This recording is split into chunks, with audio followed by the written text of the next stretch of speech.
On dirait que... Oh non, je sais pas. On va faire une petite expérience. Prenez un papier et notez dessus vos 3 peurs principales. La plupart d'entre vous auront répondu que vous avez peur de la mort, de parler en public et peur des araignées ou une quelconque phobie. Ça, ce sont des peurs paravent. Ce sont les peurs qu'on met en avant pour se protéger et rester fort. C'est une peur qui met les autres comme responsables de ce qui vous arrive. C'est encore une position de victime. Pour la peur des araignées, c'est l'araignée qui vous attaquerait. Pour la peur de parler en public, c'est le public qui vous jugerait. Et pour la peur de la mort, c'est l'inconnu, quelque chose qui vous tomberait dessus et on ne sait pas ce qui va arriver. En réalité, les vraies peurs, elles se cachent en dessous de ces peurs paravent. Donc, si vous avez peur de parler en public, mettez la séquence de 3 mots suivants, je me sens, et puis rajoutez quelque chose pour savoir en quoi parler en public correspond à votre peur. Je vous donne un exemple. Par exemple, si vous avez peur de parler en public, quelle phrase vous pouvez dire qui commence par « je me sens » pour exprimer cela? Par exemple, quand vous parlez en public, « je me sens ridicule »,« je me sens faible »,« je me sens angoissé ». C'est alors à la suite de cette séquence de 3 mots que vous avez votre vraie peur fondamentale.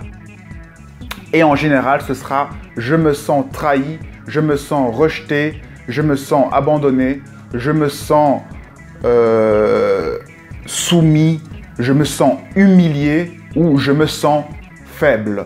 Vous pouvez donc prendre ces 3 peurs que vous avez notées sur papier et réfléchir à quelle est la peur sous-jacente, la peur qu'il y a en dessous de ce que vous avez noté. Si vous avez noté « j'ai peur des araignées », eh bien vous commencez votre phrase par « je me sens », vous ne pouvez pas mettre « peur des araignées », vous ne pouvez pas mettre « parler en public », non, vous devez mettre « je me sens faible ». Vous vous sentez faible quand vous voyez une grosse araignée qui va vous mordre et quelque part, c'est tout à fait normal de se sentir faible parce que l'araignée va peut-être vous piquer et vous faire mal. Et donc, dans ce cas-là, c'est très intelligent d'avoir peur parce que ça va peut-être vous sauver la vie. Et donc, à ce niveau-là, c'est une peur qui est très utile.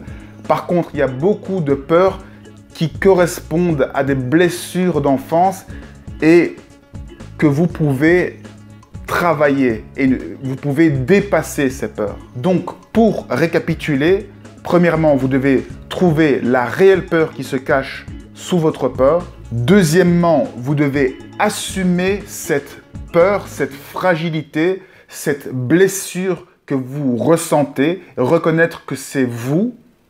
Une fois que vous avez reconnu que c'est bien votre peur qui vous concerne et qui vous touche, qui vous fait mal, après, vous devez l'accepter et choisir si vous voulez dépasser cette peur ou si vous vous acceptez tel quel, tel que vous êtes. Vous avez donc maintenant tous les outils nécessaires pour travailler sur vous lorsque vous êtes confronté à des choses qui vous font peur, pour savoir d'où vient cette peur et comment la dépasser en travaillant sur vous-même. Si vous vous sentez humilié par rapport à une situation, demandez-vous qu'est-ce qui fait que vous vous sentiez humilié. Est-ce que ça vous rappelle quelque chose de l'enfance? Et si oui, c'est le moment alors de travailler sur vous et de vouloir ou non vous dépasser. Ça marche pour toutes les situations. Mettez toujours « je me sens » devant pour découvrir en quoi cette situation vous concerne personnellement.